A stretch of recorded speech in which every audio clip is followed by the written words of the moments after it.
Ladies and gentlemen, it's your boy Jermaine Event.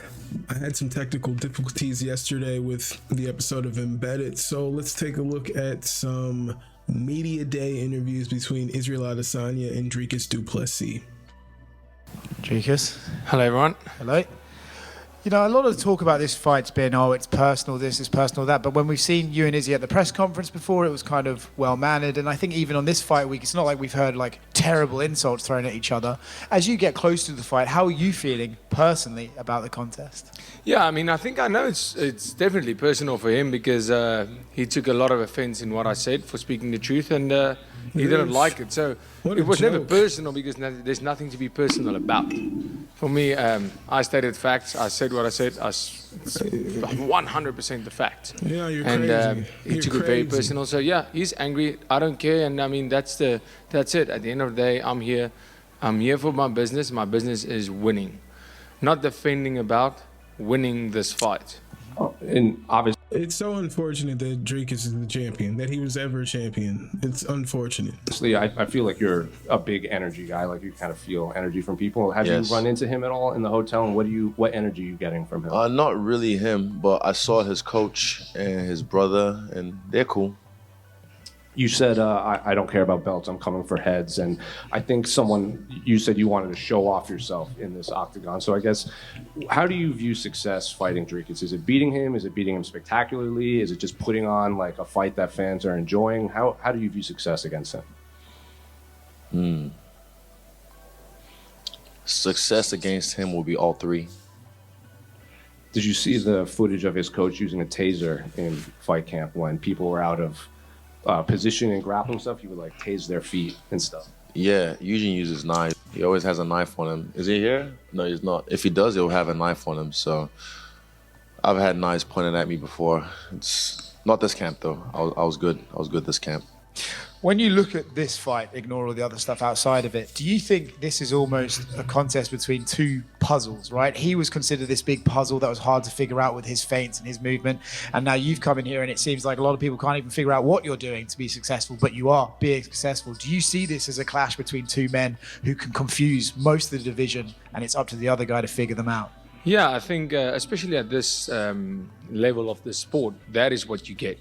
I think that is at this level, when you're fighting at the top champion and contender, you get everybody's fit, strong, good enough striking, good enough wrestling, good enough on the grappling. Everybody has aspects.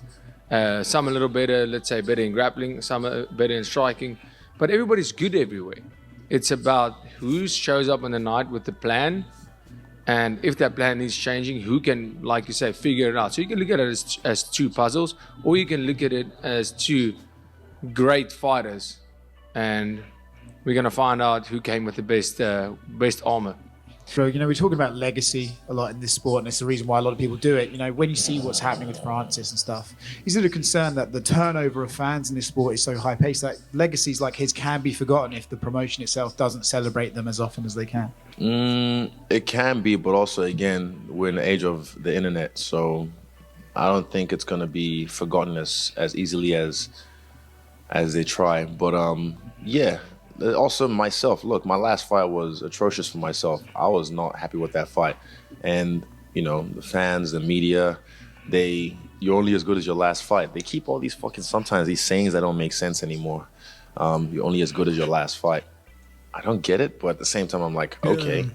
But, yeah, so for me, even this weekend, I kind of want to do what I have to do. And when I do it, and then people are going to be like, fuck, how did we not see this coming? How did we underestimate that he was going to do this? Amazing. So, yeah, it's just time to remind people.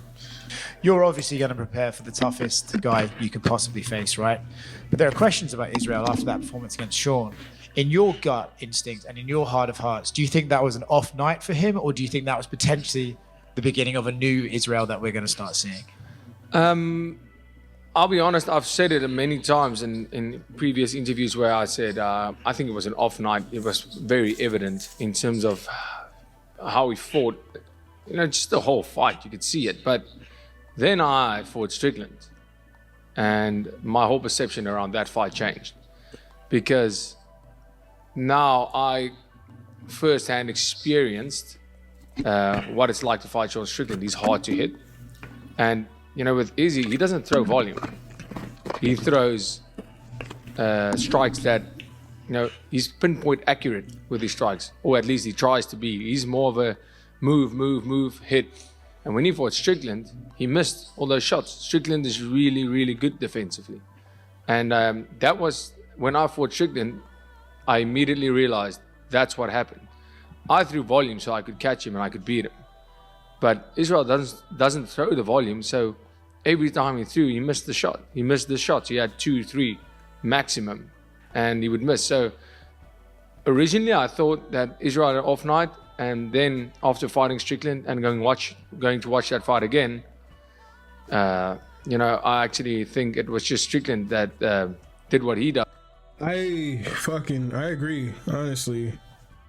Like, I don't rock with Dricus at all, but I think he's really on to something with that.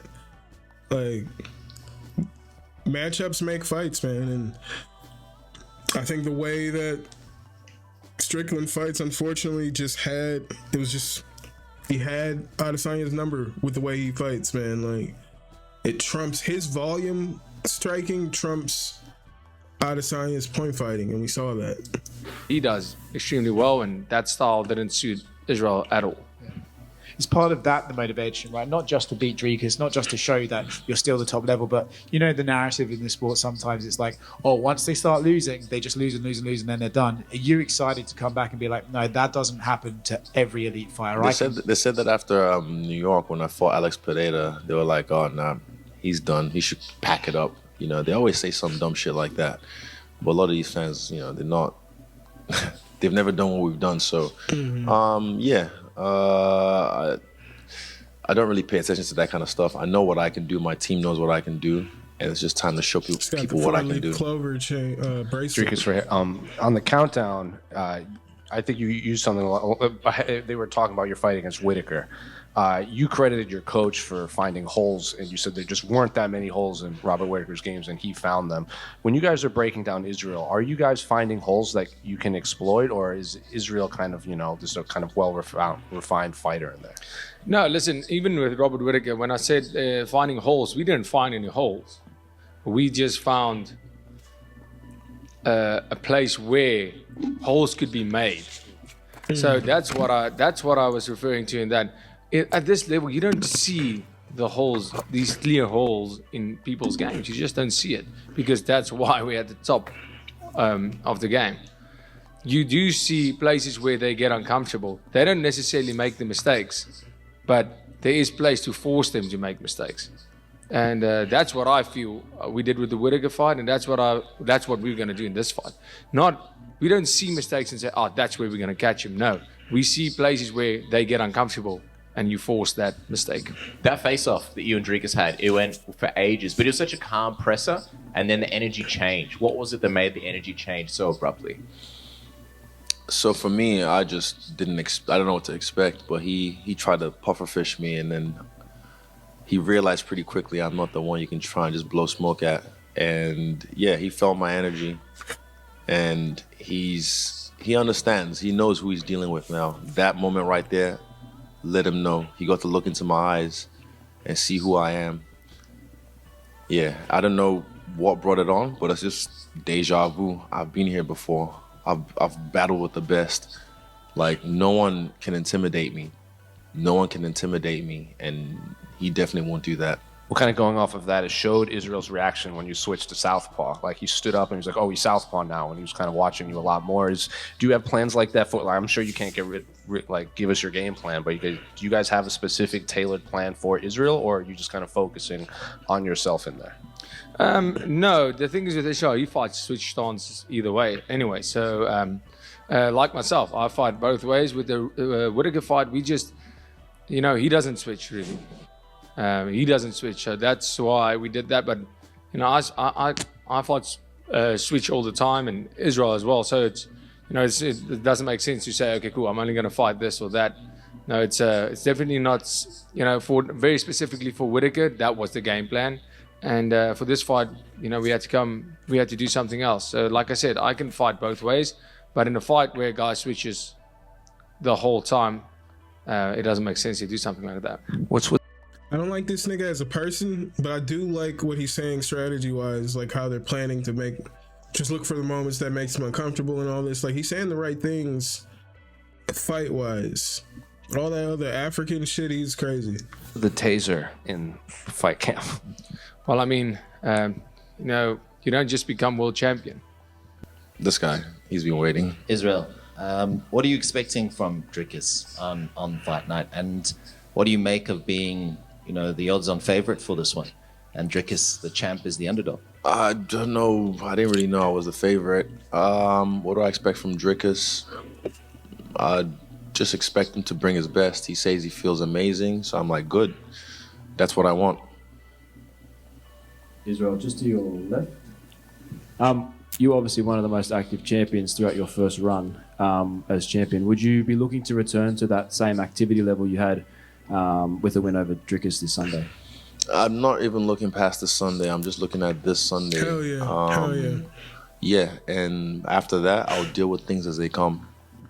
Dricus, just over here, man, a couple of quick ones. I know you'd mentioned that you got a couple of rematches potentially in the works, but with this feud with Israel, do you believe this is the beginning of potentially a few fights? Obviously, Izzy fought Rob a few times. You might potentially fight Sean and Rob a second time. Do you think this is the first of a few fights and really actually maybe the beginning of a feud? With Izzy? With Izzy, yeah. Probably not. Yeah, probably not. No. I don't think so, to be honest. Well, what makes you think that there's no more fights down the line, just the way that this fight goes? No, I'm not saying definitely. I just saying no, I haven't thought about it. The stare down you guys had in that first presser in Perth was pretty intense, and I saw you were doing an interview. You said that when you do your stare downs, you like to let the other person know with your energy that you're there and you're not taking a step back. So I guess following up from that at the press conference, what are you expecting at that stare down and then potentially at the weigh-ins? Are you imagining it's going to keep progressing as you guys go on and on? Yeah, I don't know about the weigh-ins, all of that. I'm not thinking about that. I'm thinking that will happen the way it happens in the moment, and I'll be reacting accordingly. But I think that stare down was a very, very good indication of what to expect when the fight comes. And yeah, I meant what I said with the energy, feeling that energy, and you know, you can without physically touching somebody, you can make them feel your dominance in terms of who is the alpha. And that's exactly what happened in that stare down. And that's exactly what will happen on fight night. With the win over Dricus this Sunday, you'd become only the second three-time UFC champion in history alongside Randy Couture. I guess, do you have any thoughts on that sort of accomplishment? No, I haven't really thought about it. It's just focus on Dricus and the rest will come. Thank you. That's right here. Dricus said in an interview a few days ago, I can't remember who, that he needs to be perfect to beat this guy. That was his quote. Does that already show to you that like there is some maybe doubt in his mind if he doesn't put on a flawless performance, that he maybe knows he can't win this? He needs to be perfect. I don't know. We'll see. You have to ask him. Yeah, I will when he comes in here. I know you said to Oscar yesterday when he kind of broke the news of Dana saying Sean Strickland would get the next title shot, you needed a little time to think about it. Just wondering if you formed any thoughts over the past 24 hours. I know you said that you thought the performance was atrocious, so it's exciting to potentially get that back. Again, I'm different now. I'm not trying to look towards the future. I'm putting everything on this fight. I'm not a guy who needs to fight for the belt because I've never done it before. This is my one dream. No, I don't really like the vibe I'm getting from AZ. Honestly. Fucking Dricus is honestly brimming with confidence. When I see Dricus talking, he fully believes he's about to beat Izzy. And Izzy's like, he's coming to prove something. I don't know. There's different energies here, but it was kind of the same energy before Izzy fought Pereira the second time in the UFC, and he went and knocked that motherfucker out. Just focused on this fight, beat this guy up, and then I'll deal with whatever comes next when it comes. your relationship with Eugene Berriman. Maybe not relationship, but obviously, like, we spoke with him yesterday, and he spoke about how he was in that training room when, like, you guys were sparring and stuff like that. I think you guys might have done some rounds together. And obviously, you guys had like no. Me and Eugene didn't do it. My brother and Eugene did some rounds together. Right. Okay. He had a lot of nice things to say about you guys, which is quite contrasting. Obviously, there's you and Israel, but then you and the team seem to have like really good feelings towards each other. I just wanted to see if you could touch on sort of like your relationship with Eugene and sort of like seeing him just before in the hotel as well. Yeah, absolutely. I have the world's respect for Eugene. He's, Coach Eugene the man is obviously brilliant. Look at the pedigree of fighters he's coached. I have all the respect in the world, and myself and Israel's feud has nothing to do with my relationship with them, and that I think that goes to show on what you call maturity and emotional intelligence. Just because I don't like Israel Adesanya doesn't mean I don't. When we're in a group of friends, I can like everybody, but sometimes there's one guy you just don't like. It's fine. Just ignore them. It's okay. Yeah. I like Volk. He's one of my all-time favorite fighters. I actually went up to him and told him what a badass I think he is. I mean, this is a long time ago, maybe, months ago, when I met him at the PI. I trained with Volk 10 years ago. I trained before any one of us, anyone on that team and myself was even close to the UFC. I trained with Volk, Dan Hangman, who is one of the most savage fighters in my opinion, one of the toughest, baddest dudes on the planet. And even Kai Kara, France, he was training there too. We've known each other for a long time. We had drinks back then. We were friends, and we always have been. So the fact that myself and Israel doesn't like each other doesn't change the fact that I have mad respect for their whole team and, well, those that I know, and I think they're great people. It's just the fact that we don't like each other doesn't mean anything about how I feel about any of the others. Thanks, mate. Thank you so much. How much have you kind of evolved during that time, and how much do you think the freshness might affect your performance? I think you guys will see the best me you've seen yet. I'm the biggest I've ever been, the most muscular, I guess, I've ever been. I feel faster. I surprise myself sometimes with the speed that I'm hitting with. He did look faster. I was watching the open workouts, and he looked pretty fast. Like, he was throwing them jabs out there, the 1-2s. They looked pretty quick. I'm not really hitting hard. I'm just really sharp. And I feel like a blade in this one. So, yeah, it's been good to refresh myself and reset myself. And now, let's get it. Just say, Israel, stop searching for my Willie on the internet. It's weird. It's very freaking weird, man. Come on. All right. Honestly, not sure what that last part was there about. That last part there was about, but don't do that, Izzy, if that's what you're doing. Man, I honestly have to say that Dricus is saying all the right things you want to hear from a fighter going in to defend their belt against someone who's potentially considered to be one of the greatest middleweights of all time. And honestly, I feel like there's a level of uncertainty coming from Izzy. He's not brimming with confidence. Like, going into the Strickland fight, there was nothing, absolute confidence. He completely looked past Strickland, and that's why I'm happy to see him like, nah, I'm not even thinking about anything after this fight. This is all I'm focused on. I'm excited for this fight, and it's unfortunate that, for me, as an Israel Adesanya fan, to see that DDP is saying all the right things fight-wise. That African shit, he's out of his fucking mind. Anywho, tell me what you guys think about that interview. Tell me what you guys think about the fight on Saturday. Hit that like, hit that subscribe, and I will see you guys next time.